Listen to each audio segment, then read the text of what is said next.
kung sino isa sa kanilang representative to give us an idea what their movie is all about. I'll start off with, I think Lucid. And why we should watch it. It's very good daw, sabi ko. Kaya, you should watch it. Ang Lucid po ay tungkol sa isang babaeng marunong mag-lucid dreaming. So, sa kanyang daily life, hindi niya nakokontrol yung mga nangyayari sa buhay niya. Bored na bored siya sa life niya, ganon. Parang empty na siya, ganon. Pero pagdating sa gabi, pag natulog na siya, ayun, nakokontrol niya lahat. At dun sa isa sa mga dreams niya, mamimit ni Ann yung character ni JM na hindi niya makontrol. At doon natin, kaya kailangan natin manood para malaman natin. Ba't di niya makontrol? Ganun. Ganun talaga. JM, would you like to add something? Bakit kailangan panoorin ng Lucid? Kasi interesting po yung Lucid. Medyo, yes, it's very good. Totoo. Yung mga nagpa-practice po talaga nun, lucid dreaming. So, yung nakokontrol nila yung panaginip nila, naaalala nila lahat. So, ayun po. Baka po after nito, matry nyo, tapos ma-interest po kayo. Hindi na po kayo mabubore sa buhay nyo. Talking to Manay, gusto nyo ba i-try daw ang Lucid, Manay? Lucid dreaming. Why the title? Lucid, maybe you can ask the director. Yun po, it's called lucid dreaming. It's the ability to control your dreams and you can go anywhere. So, yun. It's based on real life stuff. Yung lucid dreaming. At least, marami tayong natutunan. Maraming salamat po. Let's move on to Metamorphosis. Maybe Iana could tell us something about that one. Metamorphosis is about, it follows the story of Adam, played by Aceron, and he's an intersex here, and the story follows his discovery of his sexual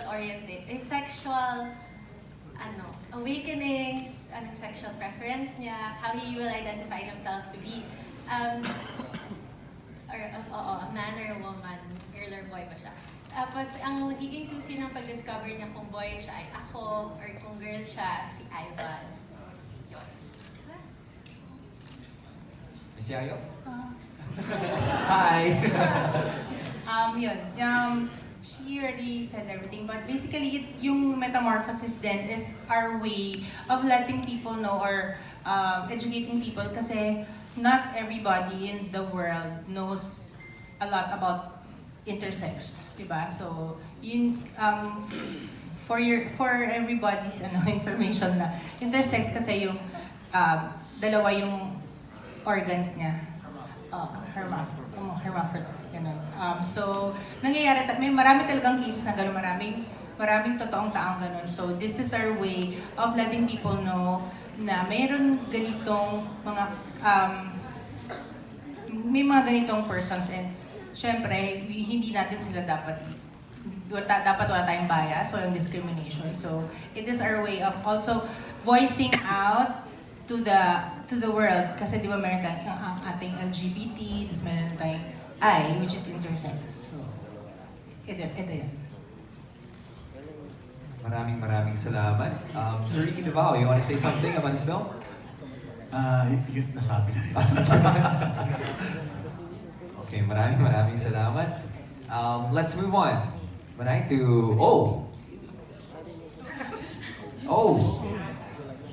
Miss Anna, okay. Well, ano ba ito?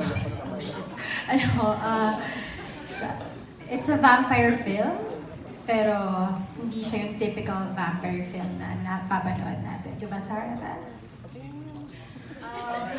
So, the story revolves around me, Matilda, a vampire, and how my life crossed. Yung path ko at yung path ni Maria, yung character ni Anna crossed.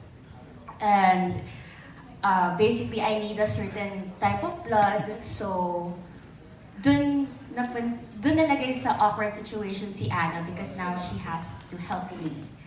And I'm doing all of this because, Jazz, Okay, so essentially yung kwento ng O is mga vampira kami na meron underground na blood selling na nangyayari. So the blood here is something that Anna's role tries to gather and then she sells it to mga kapwa vampira. So hindi kami mga typical na vampira na sa gabi lang nakakalabas, ganyan. Para kaming normal na tao.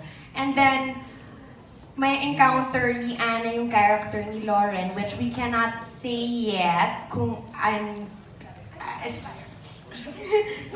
or sino si Lauren. Pero eventually, ayun na, time's up. Hindi to beauty pageant, hindi to beauty pageant, wala tayong...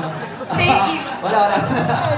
You may proceed answering the Ang question. hirap, At least pinaramdam sa'yo kung ano yung feeling ng Q&A sa isang beauty pageant. hindi ko kaya maging Miss World. So, ano nga yun? So, yun. So, basta vampire underground world With na... a good plot twist. Oo, nagbebenta kami ng mga drugs, blood. Blood yung drugs namin. Yun. Drug shot. Yun. And I thank you. And I thank you so much.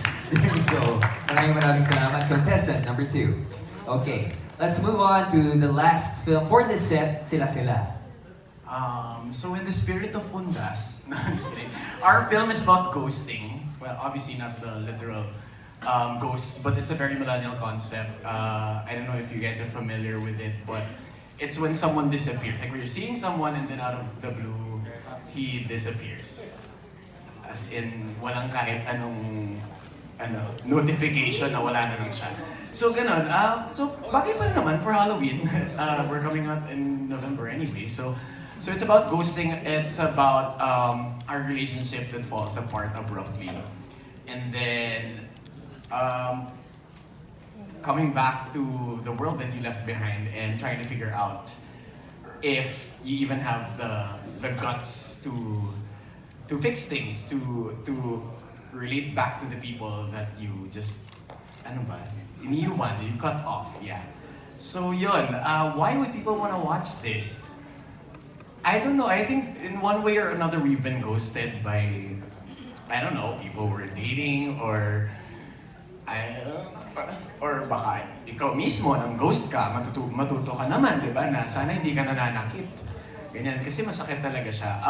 So there, it's about, I don't know, it's nothing personal, it's just so, It's relatable. It's very, very relatable. And apart from, of course, kasi it doesn't just revolve around ghosting in a relationship. It's about ghosting even your friends. You know how sometimes you just abruptly cut off people from your life without any valid reason.